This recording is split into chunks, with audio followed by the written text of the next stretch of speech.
tongue. When we get more, you will have more news too. It's coming up to 8:15. And this week, I've been taking a look around Soulton Hall, near Wenn, built by Sir Rowland Hill, who was one of England's richest men during the Tudor period. Held the purse strings for Henry VIII. At one point, basically told him, no, you can't go to war because you can't afford it and I ain't lending you any more money. So this is a guy with some serious power and serious clout.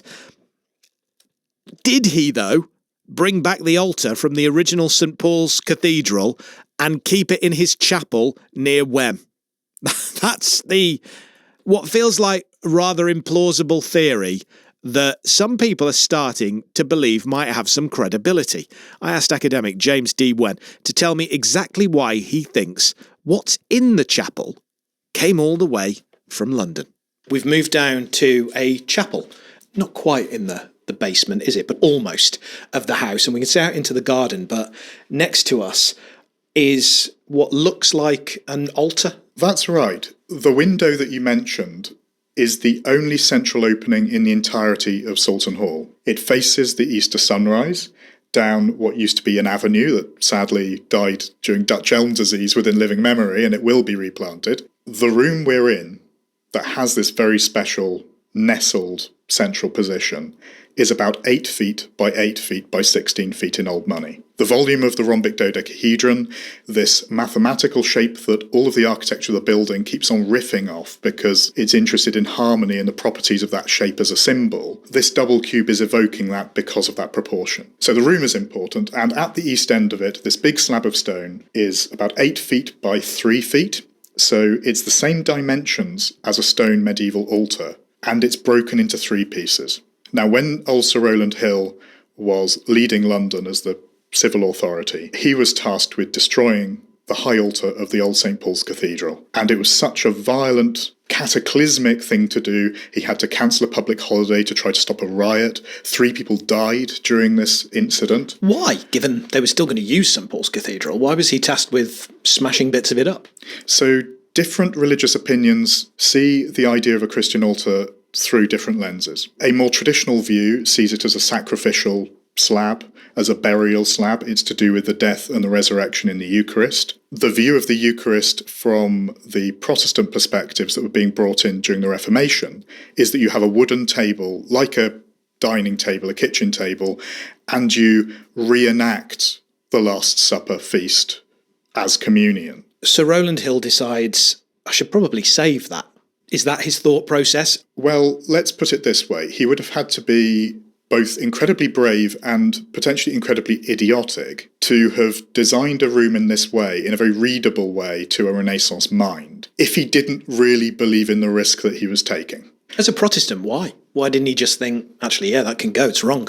The Worshipful Company of Mercers are one of the city guilds. They were the merchants who went overseas. Rowland Hill was one of their greatest members, so he was trading with Germany. He's described in the state papers as being the great occupier of that country, meaning almost a monopoly holder of the direct trade.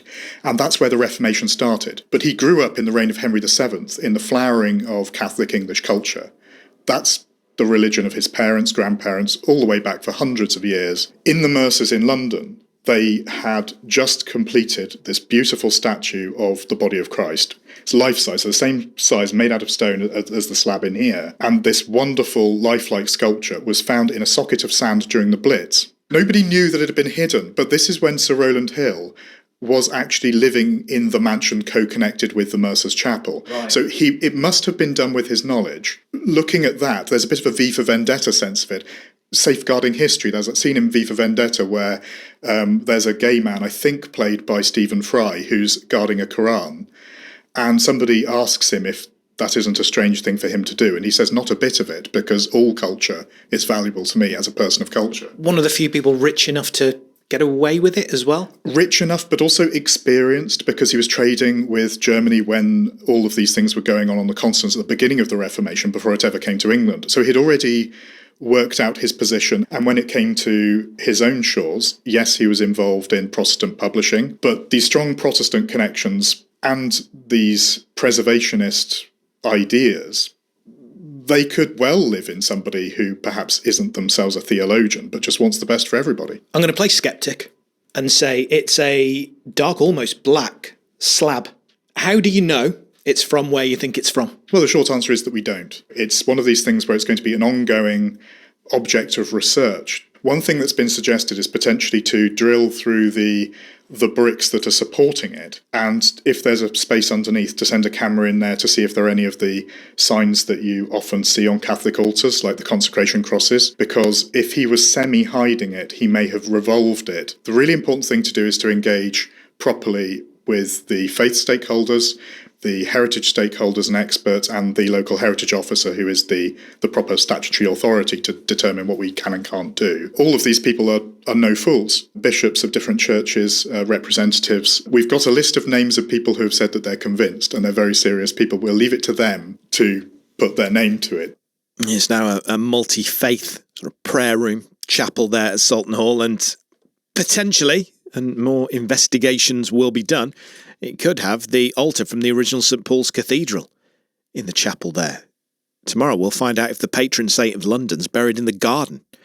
This all because Sir Rowland Hill, who built the house, is thought to have sort of stored away artefacts that he was told to destroy during the Reformation, because, as you heard there, different ways of worship requires different sort of sacred objects, and some of them may have ended up in Shropshire, which is just quite extraordinary. Difficult to prove, but extraordinary. And the stories are amazing, particularly of Sir Rowland Hill, who, people think he inspired the character of old Sir Rowland, isn't it, in Shakespeare's As You Like It. So the cultural impact, the financial impact of one of England's richest men at the time, and a patron of so many different causes.